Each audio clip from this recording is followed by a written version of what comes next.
Welcome to Under the Rug at Work, where I shine light on problems that are normally swept under the rug. Today, I'm chatting with Tina Winchester about a topic that I haven't heard discussed at work until this year, and that's menopause. Tina is the Mental Health Director and co-founder of the Career Development Centre and Mentally Well Workplaces. Thanks so much for joining me, Tina. Hi, Nicole. It's a pleasure. Thanks for inviting me. You're welcome.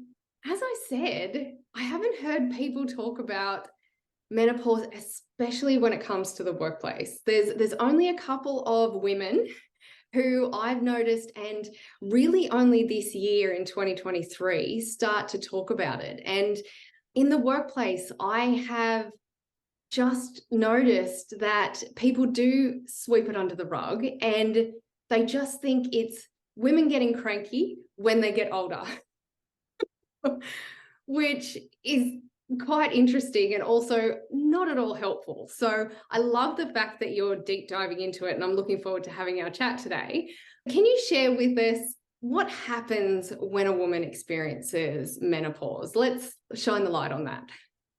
Yeah, it's a topic that's taboo for lots of reasons, and we in the past were taught to not talk about these kinds of things and just to push through it. And there's been a huge focus on the physical symptoms and effects of menopause, simply as the end of a woman's fertile years, where a woman stops producing eggs to be able to have babies. Their periods stop, and that's the end of it. And they get hot flushes and they get cranky and they put weight on. That really is what was taught about menopause in the past. What we're doing at Mentally Well Workplaces is we're sharing the truth with people about menopause. And the first truth I think that people need to know is that it's a massive psychological change that goes on for women. The physical stuff comes later. The psychological changes occur way before any of those physical symptoms that we tend to associate with menopause, such as periods stopping and hot flushes. So there's a transition phase before a woman even begins to experience those physical symptoms. And the transition phase is called perimenopause. And that can occur 5, even 10 years earlier, when you have no physical indicators that you're actually moving into menopause. No changes to periods or little changes to periods, no ending to periods, but lots and lots of psychological changes, which are often misunderstood, misdiagnosed, or misrepresented. And many women are dismissed when they try and seek support for the psychological symptoms of perimenopause, and they're told they're too young, or will have no changes to your period, so it can't be anything associated with menopause. And it's completely untrue. And that's the dangerous stage in my experience. What I'm hearing and what I'm seeing is that the perimenopause stage is quite a dangerous stage, because when we experience the psychological fallout of the changes to hormone production and hormone levels, it can affect all areas of our lives. And one of the main areas of our lives is our work and our careers, when we're at the peak of our performance often. And correct me if I'm wrong, but I would say that 99.9% of all women will experience perimenopause and menopause. And the fact that we sweep it under the rug because it's uncomfortable just doesn't make any sense. And I love that you're shedding light on it. But if we don't know these things, how are we supposed to understand what's going on? And it would be quite a confusing time. So did you want to share just a little bit more about the stats and what happens psychologically, and maybe what women can do if they feel that they are experiencing it? Gladly. This is what our work is all about, because it's so misunderstood. When we're told that menopause is simply that, noticing physical changes to our bodies like hot flushes, or stopping periods or changing periods, we're going to wait for that. That's what we do. We wait for it to happen. When in fact, some of the early warning signs will be things like changes to sleep comes really high on the list. Insomnia, massively impactful. So an inability to get to sleep or stay asleep, or the early morning waking, which again is very close to symptoms of depression, which is why it's often misunderstood. But insomnia is one of the early warning signs that a lot of women experience. And the longer that goes on for, the harder it is to function the next day. There's a researcher that describes the perimenopause phase as a restructuring of the brain. It's that dramatic. And brain energy levels actually drop by about 25%. A lot of women, when they move into perimenopause, that we don't know that's what it is, that, you know, unless it's, usually it's anecdotal, it will be things like brain fog, not being able to think of words, and you've not slept very well the night before. Often women experience symptoms of anxiety for the first time in their lives, or very high levels of anxiety for the first time in their lives. When estrogen levels drop, cortisol levels rise. Mm-hmm. And so it makes perfect sense as to why some women will feel like that, experience episodes of depression for the first time in their lives. And often women say things like, I thought I had dementia. Wow. I thought I had dementia. I knew there was something wrong with me. I wasn't functioning properly. I lost myself. I lost my confidence.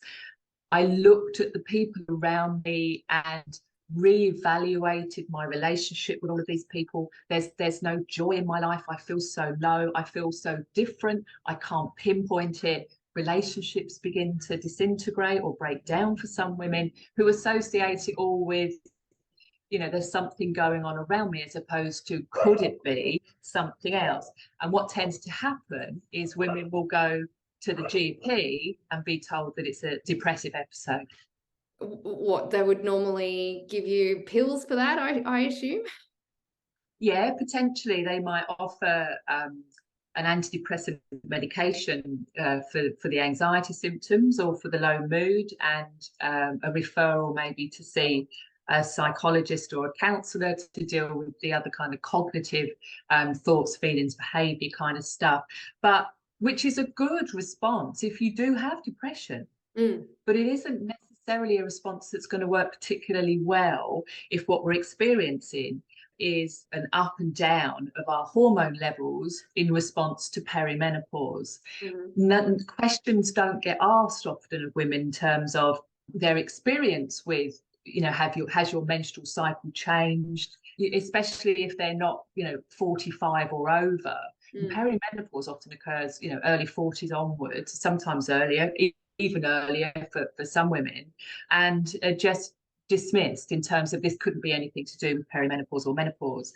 When we view it and approach it from a position of maybe it could be, let's start asking some questions around the women's experience, and an opportunity to look at, could it possibly be down to hormone deficiencies or hormones up and down? The outcomes can be life-changing in terms of treatment, and very easy treatment. And I think everything that we've just discussed is really important for workplaces to know and understand, so that they can see a person or as a woman, rather than someone who may have just changed behavior, or obviously, you know, there's lots of things that are happening.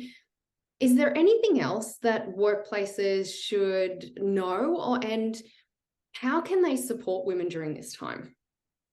Yeah, the one thing I really want workplaces to take on around this is the awareness stuff. People talk about it being an embarrassing topic, but what's more embarrassing is not talking about it and having women struggling unnecessarily with symptoms that potentially could be treated really quite well.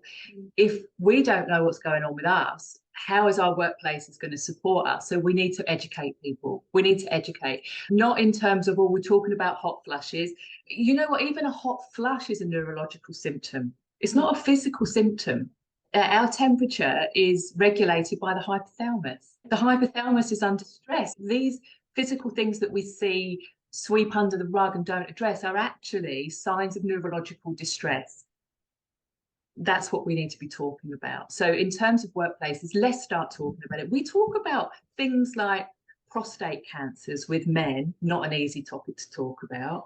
We talk about mental health far more now than we ever have before. That was difficult at the start for people. It's not so difficult now. So let's start talking about the psychological effects of menopause for some women. It's not every woman, it's many women. Yeah. And then let's start looking at how we can support them. And there's a number of different ways that workplaces can support women. The first is to ask them what they need, Mm. if they need anything. And we need to be flexible at all stages of life in the workplace for men and women. And flexibility at this time of life for women might be things like an opportunity to come in later to work or start work later if they haven't slept. I'm telling you, you have 3-4 nights in a row of only 4 or 5 hours sleep if you're lucky and you're not firing on all cylinders. So if you have an opportunity for that flexibility, if there's ergonomics that need to be changed because of those physical symptoms that women might be experiencing, then discreetly change the ergonomics, in line with what the woman needs. Opportunity to be able to go to appointments if they need to, an opportunity to be able to say, again, discreetly to their manager, today's not my day. Today's not my day. I don't have to give a reason for it, but it's just not my day. No other explanation needed, because you've already had the conversation prior about how can we support you. And really, like you just said it's mental health and well-being. This is really just a category of that, and we should be providing flexibility and support to colleagues and team members no matter what. So we just get uncomfortable when it comes to periods. Yeah, I know. And that's what everybody thinks it's down to. But I'm telling you, by the time a woman's periods stop, the most harmful psychological effects have already taken place and been misread in terms of other things. And relationships break down, people's marriages end, relationships with children who are often in teenage years. Yeah. Tumultuous teenage years and perimenopausal mothers do not go very well together. That's a design fault. And then women finding it difficult to perform at work because they're not receiving the proper medical care that they need. And people I know say this all the time, this is natural, this is a natural thing. Well, indeed, it may well be considered natural, but suffering isn't natural. We were not actually on the evolutionary scale designed to live this long. We should be dead by now. We live longer than we ever have before. So there's nothing natural about suffering. And the lucky ones that breeze through it should not be telling the ones that aren't breezing through it to just get on with it. We could view things like diabetes being a natural occurrence, but we still take insulin. And natural does not equal fun sometimes. No, and it doesn't equal dismissing people's suffering. Yeah. It's not pleasant for many women. And this is getting more and more momentum now. Women are talking about it more. And it is coming into the spotlight because it's unnecessary suffering. And like the fallout, the relationships breaking down, women being left on their own in their early 50s, with no partner, or losing their jobs and ended up sleeping in their cars. If they have a car, been left homeless. There's high numbers of women in their early 50s that are homeless, and relationships of 25, 30 years have completely broken down because they were suffering with a medical condition that could be treated if it was talked about and known about. And that's it, right? We just need to talk to each other. We need to feel comfortable enough and in a safe place to be able to say, this is what I think I'm going through. I need some time, or I need some support. And for managers or family members to be able to say, hey, I've noticed a bit of a change in you. Are you okay? Yeah. Is there anything I can do to help you?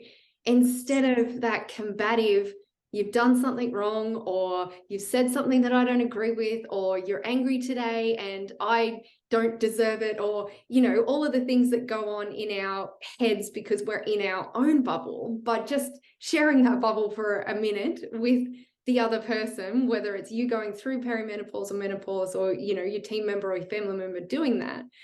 Yeah, just check in. So Yeah. you can have that conversation and know where to go and move forward from there, rather than getting stuck, which, you've shared some of the outcomes of that, which are quite terrifying and unnecessary. They are. Yeah, they are. And they call it the change. The Japanese word for menopause translates to second spring. So it's not all doom and gloom, second Yeah. sprint, but it is, the communication's massively important in families, in relationships. And I'd like anyone that's listening to this who's thinking, gosh, could that be me? But the first thing is, it's not your fault that you're feeling like this. You haven't suddenly become weak. You haven't turned into a quivering wreck that you'll remain forever. There is a reason that you're feeling this way. And the first step to dealing with it is to speak to a trusted GP or a medical practitioner. Don't be fobbed off, but speak to a medical practitioner about all of your symptoms. Do your own research, have a look at some of the symptom tracker websites, that there's lots out there that you can have a look at. Also, try and keep a bit of a track of your mood throughout the course of a month, and your sleep throughout the course of the month, because remember, it's linked to fluctuations in hormone levels. We can be suicidal at 3 o'clock in the morning when our hormone levels are the lowest, and feel tickety-boo at 3 o'clock in the afternoon, and none of it will make sense. Yeah. Thank you for including that. I think that's really important. And I know you and Mentally Well Workplaces are doing some great work in the area, and you're looking at doing some research and gathering data and feedback. Do you want to share a little bit more about that? Yes, definitely. So when we began looking into launching our Menopause in the Mind campaign, we invited, in the first instance, cis women and trans men to tell us about their experience of menopause, perimenopause, and the effect on their careers. We had a very good uptake, mainly from cis women, around their experience of menopause, and women saying that they had left their jobs or they'd gone part-time, and etc. But now we're opening up our research gathering, looking at workplaces. So clients that we've worked with previously, new clients, anyone, we're inviting them to take part in an employee survey where people can answer questions and talk about their experiences of perimenopause and menopause, and what would have helped for them or what would help for them. And then we're going to use that data to inform training packages that we have running forward, awareness workshops that we have running as we go forward. So it's not just about us saying this is what we think you should be doing, because everybody's experience is an individual one, but opening it up to employers. And that's an opportunity for the organisations that take part to look at their workforce as well, and look at this topic specific to their workforce. And that would be a really handy resource to have for workplaces and managers and individuals to know, how do we deal best with this to support our teams and individuals to really help them through a tough time. So I'm excited that you're doing that work, and I will link to where to find out more. And I know that you've said, people can contact you directly or go to mentallywellworkplaces.com.au for more info. And thank you for doing that. And also thank you so much for talking about this taboo subject. I don't understand why it's taboo, but I think if we talk about it more, and the campaigns that you're doing will help make it less scary for people, so that we can really stop sweeping it under the rug and help people where they're at. Completely agree. People need to talk about it more, and please go and see your GP if you're struggling with any of this. There are things that the GP can do for us, and medications and scripts and what have you, that turn people's lives around. Thank you so much again, Tina. I really appreciate it. It's my pleasure.